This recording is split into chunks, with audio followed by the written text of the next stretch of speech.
Hi, hello, welcome back to Weekly Outlook. It's me Ansaf from Currency View. നമ്മൾ last week നോക്കിയ purse ഏതൊക്കെയാണെന്ന് വെച്ചാൽ USD CAD, AUD USD, അതുപോലെ തന്നെ GBP USD. ഈ മൂന്ന് purse നമ്മൾ ലാസ്റ്റ് വീക്ക് നോക്കിയിട്ടുണ്ടായിരുന്നത്. സോ ഈ മൂന്ന് പേഴ്സ് ലാസ്റ്റ് വീക്ക് എങ്ങനെ പെർഫോം ചെയ്യുന്നത് നമുക്ക് നോക്കാം. സോ ഫസ്റ്റ് നോക്കുകയാണെങ്കിൽ USD CAD ആക്ച്വലി നമ്മൾ പറഞ്ഞിട്ടുണ്ടായിരുന്ന ഡൗൺ സൈഡിൽ പോകുന്നതായിരുന്നു. ഈ ഒരു ലിക്വിഡിറ്റി ഗ്രാബ് ചെയ്തിട്ട് ഈ ഒരു സോൺ വരെ പോകുന്നതായിരുന്നു എൻ്റെ എക്സ്പെക്റ്റേഷൻ ഉണ്ടായിരുന്നത്. പക്ഷേ പ്രൈസ് അങ്ങോട്ട് എത്താതെ ഒരു അപ്സൈഡിലോട്ടാണ് ഇപ്പോൾ പോയിട്ടുള്ളത്.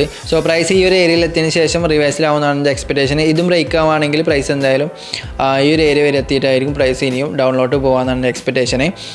സോ USD CAD എൻ്റെ ഒരു നെക്സ്റ്റ് വീക്കിലേക്കുള്ള വ്യൂ എന്ന് പറയുന്നത് ഈ ഒരു സോണിലേക്ക് എത്താനുള്ള ചാൻസ് ഉണ്ട്. ഈ സോൺ ബ്രേക്ക് ആയി കഴിഞ്ഞാൽ ഈ ഒരു സോണിൽ നിന്ന് എത്താനുള്ള ചാൻസ് ഉണ്ടെന്നാണ് എൻ്റെ ഒരു എക്സ്പെക്റ്റേഷൻ. ഇനി ഈ ഒരു സോണിൽ നിന്ന് നമുക്ക് റിയാക്ട് ചെയ്യുകയാണെങ്കിൽ ലോ ടേം ഫ്രെയിം ആയ 4 hour 1 hourലൊക്കെ പോയിട്ട് നിങ്ങൾക്ക് നിങ്ങളായാലും കൺഫർമേഷൻ നോക്കിയിട്ട് നിങ്ങൾക്ക് ട്രേഡ് എടുക്കാവുന്നതാണ്. പിന്നെ നമ്മൾ നോക്കി പേര് AUD USD ആണ്.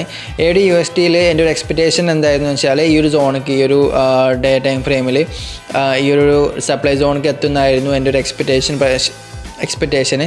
പക്ഷേ പ്രൈസ് അങ്ങോട്ട് എത്തിയില്ല, പ്രൈസ് റിവേഴ്സിലാണ് ഉണ്ടായിട്ടുള്ളത്. സോ ഇനി നെക്സ്റ്റ് എൻ്റെ ഒരു എക്സ്പെക്റ്റേഷന് ഈ ഒരു ഫെയർ വാല്യൂ ഗ്യാപ്പിൽ നിന്ന് റിയാക്ട് ചെയ്യുന്നതാണ് എൻ്റെ ഒരു എക്സ്പെക്റ്റേഷൻ. റിയാക്ട് ചെയ്യുകയാണെങ്കിൽ നിങ്ങൾക്ക് 4 hour 1 hourലൊക്കെ ചേഞ്ച് ഓഫ് ക്യാറ്റ് കിട്ടുകയാണെങ്കിൽ നിങ്ങൾക്ക് എന്ത് ചെയ്യാം, ബൈ നോക്കാവുന്നതാണ്. പിന്നെ നമ്മൾ നോക്കിയിട്ടുണ്ടായിരുന്നത് GBP USDയിലാണ്. GBP USD എൻ്റെ ഒരു എക്സ്പെക്റ്റേഷൻ ഈ ഒരു സോണിക്ക് എത്തുന്നതാണ് എൻ്റെ ഒരു എക്സ്പെക്റ്റേഷൻ. പക്ഷേ പ്രൈസ് അങ്ങോട്ട് എത്തിയില്ല. ഇനിയും വരുന്ന ദിവസങ്ങളിൽ പ്രൈസ് അങ്ങോട്ട് എത്തുന്നതാണ് എൻ്റെ ഒരു എക്സ്പെക്റ്റേഷൻ. ഇനി പ്രൈസ് അങ്ങോട്ട് എത്താതെ ഈ ഒരു ഹൈ ബ്രേക്ക് ആവുകയാണെങ്കിൽ പ്രൈസ് എന്തായാലും ഇനിയും അപ്പ് സൈഡിലോട്ട് പോകുന്നതാണ് എൻ്റെ എക്സ്പെക്റ്റേഷൻ. നമുക്ക് ഡേ ടൈം ഫ്രെയിമിൽ ഈ ഒരു ഏരിയയിലായിട്ട് നല്ലൊരു ഫെയർ വാല്യൂ ഗ്യാപ്പ് ഉണ്ട്, നല്ലൊരു സപ്ലൈ സോണും ഉണ്ട്. സോ ഈ ഒരു ഹൈ ബ്രേക്ക് ആവുകയാണെങ്കിൽ പ്രൈസ് എന്തായാലും ഈ ഒരു സപ്ലൈ സോണിലേക്ക് പ്രൈസ് എത്തുന്നതാണ് എൻ്റെ ഒരു എക്സ്പെക്റ്റേഷൻ.